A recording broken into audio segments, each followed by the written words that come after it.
As a team হিসেবে আমাদের যেরকম টিম ওয়েল ব্যালেন্স টিম সেভাবে আমরা এখনো খেলতে পারি নাই। এইরকম সিচুয়েশন আরো সামনে যদি পড়ি আমাকে দায়িত্ববোধটা আরো বাড়ানো উচিত। এর আগে এতটা গরম ছিল না। ঈদের পরে আমাদের কালকে ফার্স্ট ম্যাচ, তো প্র্যাকটিস কল আমাদের 2 দিন প্র্যাকটিস সেশন ছিল, তো বেশ ভালোই গরম। তো আমাদের সবাইকে মেনটেন করতে হবে যেভাবে রিকভারি করা যায়, যতটা বেশি পানি খাওয়া যায় এবং নিজের বডি যতটা আমরা রিকভারি রাখবো ততটা আমাদের ম্যাচে ইফেক্ট কম ফেলবে। এটা আপনাদের শুরু দিয়ে বলা হচ্ছিল খুব ভালো টিম হবে, যদি প্রেক্ষাপট চেঞ্জের পর মোহামেডান হোক, রূপগঞ্জ হোক, খুব ভালোভাবে ধরা হচ্ছিল। সেই দিক থেকে প্রত্যাশা অনুযায়ী পারফর্ম করতে পেরেছেন এবং সামনে যে ম্যাচগুলো রয়েছে এখন তো স্কোপটা রয়েছে, মানে সেই ম্যাচগুলো কীভাবে দেখছেন? আসলে দেখেন, আমাদের মনে হয় 4টা জিতছি আমরা এখন পর্যন্ত, তো আমাদের আরও ভালো করার সুযোগ ছিল, আমরা করতে পারি না। 2-3টা ম্যাচ অনেক বাজে খেলছি আমরা। অ্যাজ এ টিম হিসেবে আমাদের যেরকম টিম ওয়েল ব্যালেন্স টিম সেভাবে আমরা এখনও খেলতে পারি নাই। তো ঈদের পরে সবাই একদম ফ্রেশ আছে এখন, তো আশা করি কাল থেকে একটা ভালো শুরু করতে পারবো আমরা। মোটামুটি তো সব ম্যাচ জিততে হবে এখন চাইলে, মানে 4টা জিতেছেন, টপে আছে আবাহনী 14 পয়েন্ট এবং 12 পয়েন্টে ব্যাটটা আছে, সেই দিক থেকে এখনও তো চান্স আছে। এটা কীভাবে দেখছেন? প্রায় যদি আপনারা কম্বিনেশন ঠিক করেও ফেলেন সব ম্যাচে জিততে হবে চ্যাম্পিয়ন হতে গেলে, সেই আশা কি আছে এখন? আসলে এখন আমরা অতদূর চিন্তা করতেছি না। আসলে রেসে থাকতে হলে এখন প্রত্যেকটা ম্যাচ ইম্পর্টেন্ট, আমাদের প্রত্যেক ম্যাচ বাই ম্যাচ এগোতে হবে। যেরকম কালকের ম্যাচটা আমাদের ইম্পর্টেন্ট, তারপর আমরা প্রতি ম্যাচ আমাদের কাউন্ট করতে হবে।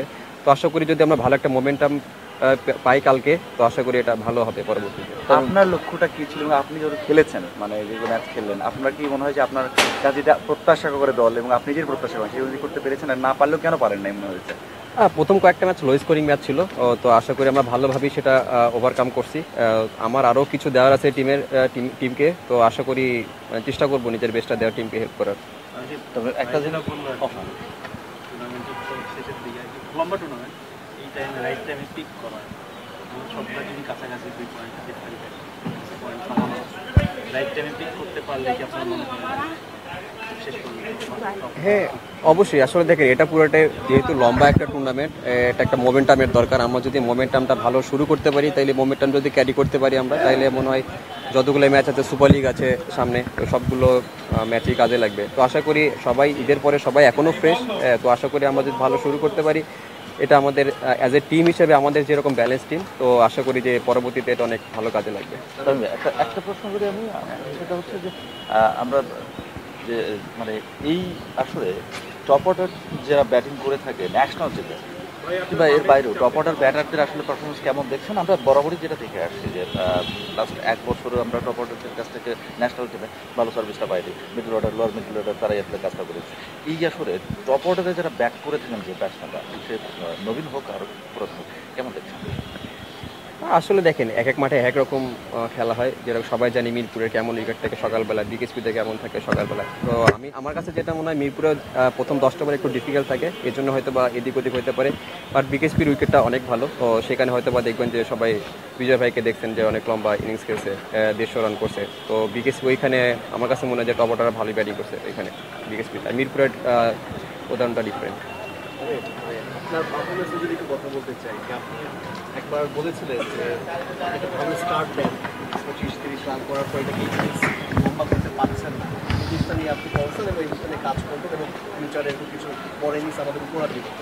আমরা আবারও সেই চ্যাম্পিয়ন্স ট্রফিতে যদি যাই, ওই ব্যাপারগুলো আমরা দেখেছি যে একটা ইনিংস লম্বা করতে না পারা, মানে এই সমস্যাটা কেন হচ্ছে, মানে আপনার কাছে এটা কি আপনি মানে ফাইন্ড আউট করতে পেরেছিলেন? আসলে এমন কিছু না। দেখেন, আমি যেটা বলি যে রেসপন্সিবিলিটিস, আমাকে এইরকম সিচুয়েশন আরও সামনে যদি পড়ি আমাকে দায়িত্ববোধটা আরও বাড়ানো উচিত এবং সেভাবে আরও হার্ডওয়ার্ক করা উচিত। মানে আমাদের টপ অর্ডাররা কেন মানে ওইভাবে ক্লিক করতে পারছে না, মানে কি মনে হচ্ছে সমস্যাটা মাঝে? আসলে এটা সবার নিজস্ব একটা প্ল্যান থাকে, সবাই আলাদা আলাদা প্ল্যানে ব্যাটিং করে, তো আসলে এটা বলতে পারবো না আমি।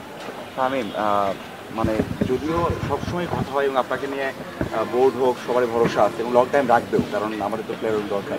সেই ক্ষেত্রে 2টো ওয়ার্ল্ড কাপ খেলেছেন, T20 খেলেছেন, 50 ওভার্স খেলেছেন, মানে সেই এক্সপিরিয়েন্সটা আপনার ক্যারিয়ারের জন্য কতটুকু, মানে যদিও এখন সেভাবে স্টেজে ভালো হয়নি, মানে আপনার মনের মতো হয়নি বা অনেকেও সেভাবে দেখছে না, এক্সপিরিয়েন্সটা কেমন নিয়েছেন? আর এখন কি সময় এসেছে না নেক্সট স্টেপ থেকে যে ওই এক্সপিরিয়েন্সটা কাজে লেগে এখন থেকে বিগ কিছু করতে হবে, কারণ 2টো world cup something big, so ওই এক্সপিরিয়েন্সটা এখন ডেলিভার করার সময় এসেছে কিনা? অবশ্যই।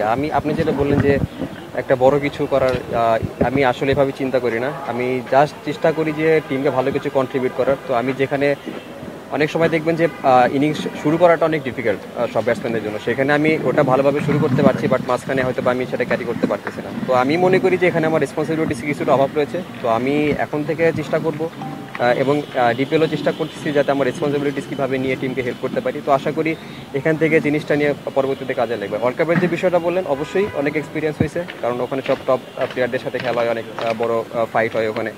তো আশা করি এটা অবশ্যই সামনে আমাকে হেল্প করবে। আফরুল্লাহ, সেটা হচ্ছে যেটা আপনি বললেন যে প্রত্যেক জায়গায় দেখছি হয়তো স্ট্রাগল করছে, আপনি স্ট্রাগল ওরকম করেন না, হয়তো যেখানে স্লো উইকেট সেখানে আপনি 20 বলে 22 বা 25 করেন, ওনারা হয়তো 20 বলে 10 বা 8 করে। এই দিক থেকে আমার প্রসেসটা ঠিক আছে, কিন্তু ওই যে বললেন না বড় করা যাচ্ছে না, এখানে স্কিল বা ফিটনেসের ঘাটতি দেখছি বা সেই কাজ করছেন স্পেসিফিক। কারণ স্টার্টিং খুব ভালো হচ্ছে, 30 32 বা 27 26 খুব কম বলে বা যে দরকার এখন আধুনিক ক্রিকেটে, সেটা আপনি খুব ভালোভাবে করছেন। এটা বড় করার জন্য আপনি যেটা বললেন যে কাজ করবেন, মানে কাজটা কেমন হতে পারে? স্কিলের সমস্যা, মানে স্কিলে ডেভেলপ করা নাকি মেন্টালি কোনো বিষয়? আসলে এটা দুইটাই থাকতে পারে। আমি স্কিল যে বিষয়টা বলছেন এটা নিয়ে আমি কাজ করতেছি, তো আশা করি এটা আমাকে পরবর্তীতে হেল্প করবে, আর বাকিটা হয়তো বলতে চাচ্ছি না।